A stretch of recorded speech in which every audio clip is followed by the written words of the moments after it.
8 años después, Guatemala se mete en el top 100 mundial. No es un detalle menor, la selección chapina consigue estar entre las 100 mejores selecciones del planeta luego de un periodo de oscurantismo en el que fue sancionada por FIFA y que a la vez propició una inactividad de sus selecciones en torneos importantes. Ahora, esto no debería quedarse así como una simple anécdota, sino que hay pasos en firme que debe dar si realmente quiere equipararse con otras selecciones del área y volverse competidor directo para estar en las Copas del Mundo. Número 1, lo dijo Carlos el Pescadito Ruiz. Guatemala debe tratar de colocar al menos 5 jugadores en ligas importantes de Europa y esto es indispensable no solo por elevar el rendimiento de la selección nacional, sino también de que esto sirve como punta de lanza para que los jugadores chapinas empiecen a ver como una posibilidad real saltar al exterior. Es una cadena. Conforme se vayan unos, otros tratarán de seguir sus pasos y realmente Guatemala no necesita. Yo diría que de esta camada hay mucho jugador capaz de poder brincar a Europa. Sin embargo, me indican que de la siguiente todavía hay más futbolistas y aquí viene mi punto número 2. Me explican mis fuentes que en Guatemala la camada que se aproxima, que son los muchachos que hoy en día tienen entre 16 y 20 años, es una camada aún más talentosa que la actual. Lo que quiere decir es que si se consigue que de manera consecutiva vaya a los mundiales menores, especialmente Mundial Sub-20, que es una plataforma clave para posicionar jugadores en el fútbol internacional, quizás ahí esté el brinco que le falta a los chapines. Y digo esto desde una perspectiva que se puede ejemplarizar con otros casos, como Costa Rica, como Honduras, como Panamá, cómo han utilizado los mundiales sub-20 para catapultar jugadores y que los vuelvan a ver en medio de un contexto en el que habitualmente los clubes europeos se fijan más en Brasil, en Argentina y en general en Sudamérica. Así que estar en mundiales sub-20, estar en torneos internacionales como Amaury Revelo, claves para Guatemala. Aspecto número 3. Aunque ciertamente estamos hablando de un futuro no muy lejano, también hay que vivir el presente.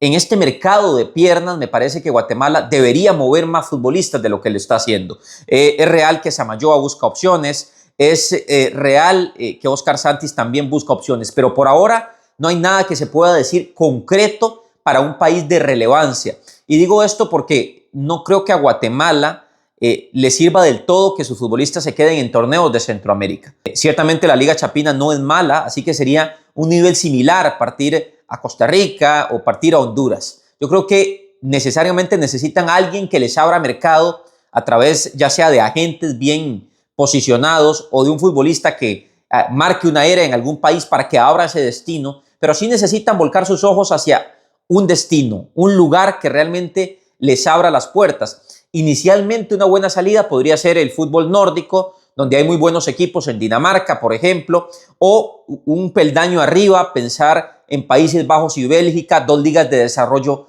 muy buenas. Guatemala tiene que buscar justamente desarrollar a los talentos lo suficientemente bien para pensar en que esas ligas se puedan fijar y que sea ese primer paso necesario. Hay un contexto que no se puede olvidar y es que la mayoría de jugadores chapines que resaltaron en la pasada Copa Oro fueron formados en Estados Unidos. Quiere decir que algo está pasando en Guatemala propiamente a nivel formativo que no le está alcanzando para competir de una manera más elevada y poder llegar a justamente propiciar salidas más tempranas de sus jugadores jóvenes. Quiero ponerles el caso de Panamá, que tiene más de 40 jugadores ya en el balompié internacional. Bien lo explicaba Bertone Robinson, exgerente de la Antigua, que Panamá empieza exportando a Colombia, que en Colombia calza muy bien el jugador y abre un mercado. Y así han ido logrando que sus figuras partan a ligas importantes de Europa de nivel intermedio. Bueno, es la misma ruta de Guatemala, que necesita desde su propia liga empezar a darse a conocer y buscar destinos estratégicos. ¿Destinos estratégicos cuáles son? Bueno, aquellos que sean favorables para el biotipo o para las características del jugador guatemalteco, que es un futbolista muy técnico, con una inteligencia táctica interesante. Les doy un ejemplo que podría calzar. Bueno, la segunda división de España. Es una liga que busca jugadores técnicos, es una liga que quiere jugadores que puedan terminarse de desarrollar para ver si pueden luego venderlos a otras ligas. Es un destino interesante y que no está mal para empezar. Lo que digo es que el contexto ahorita en el que tienen que formarse en Estados Unidos para salir, me parece no es del todo bueno. Lo bueno sería que también los del propio país, los chapines formados en Guatemala, alcancen ese salto, y por ahora es un punto que para mediano plazo es urgente de corregir. Siguiente punto, la eliminatoria que se avecina. Me parece que Guatemala debe ser muy estratégico y frío en sus determinaciones a nivel de planeamiento de los juegos. Nadie tiene por qué enseñarle a Luis Fernando Tena, un maestro y que sabe cómo exprimir el máximo provecho de Guatemala. Y en esto voy con un argumento que quizás se ve impopular. Sé que para muchos el objetivo es ir directo al Mundial, pero hay que ser estratégico en la intención de seguir escalando en el ranking FIFA, de sumar el mayor número de puntos posibles y de tener mente fría para entender que es posible también jugar un repechaje intercontinental, pero que va a depender de finalizar claramente segundo, pero también de tener un buen número de puntos acumulados en esta fase.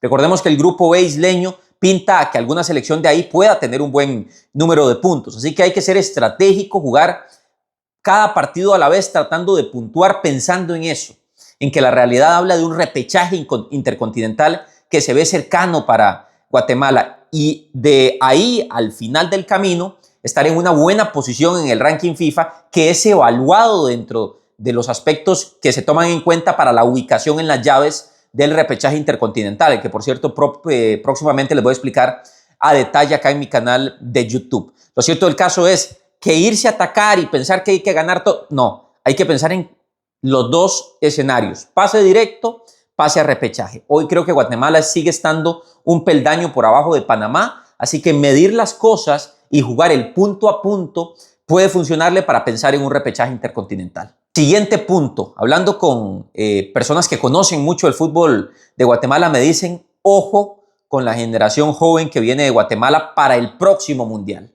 Entonces, comprendo que ahora todos sueñan en Guatemala con esta Copa del Mundo, se viene la eliminatoria, el rendimiento en Copa Oro fue muy bueno, tienen derecho a soñar, pero también hay que tratar de pensar en proyectos a mediano y largo plazo. Tena ha venido trabajando en un proyecto muy interesante con muchachos sub-20 para justamente ir proyectando el futuro de Guatemala. Creo que la próxima eliminatoria, con algunos muchachos que se mantendrán de este proceso, pero sumando nuevas cartas jóvenes, ya muy pulidas y con mucho mayor roce internacional, creo que ahí puede estar ya la Guatemala de más calidad que hemos visto en mucho tiempo. Me indican que hay hasta 8 jugadores destacados y que pueden perfectamente proyectarse para el fútbol europeo, así que le espero un buen futuro a Guatemala. ¿Ustedes qué opinan? ¿En qué deben mejorar? ¿Cómo pueden mejorar? ¿Qué deben hacer para ir al Mundial? Chapines, los invito a dejar su criterio en los comentarios.